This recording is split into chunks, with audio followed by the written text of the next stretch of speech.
In today's video, I'm going to show you how you can recover deleted WhatsApp call history without backup. Therefore, without wasting any of your time, let's jump to the video. So if you want to recover deleted calls on WhatsApp, then what you have to do is to click and hold on this WhatsApp's logo, go to app info, click on storage and cache, and then click on this clear cache option.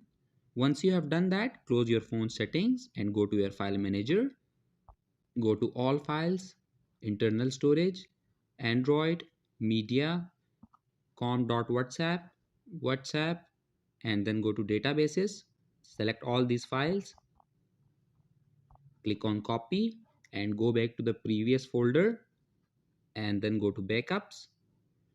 Now paste all those files here, and that's it. Once you have done that, your deleted WhatsApp call history will be recovered without backup. So that was it for this video, and I'll see you guys in the next one. Peace out.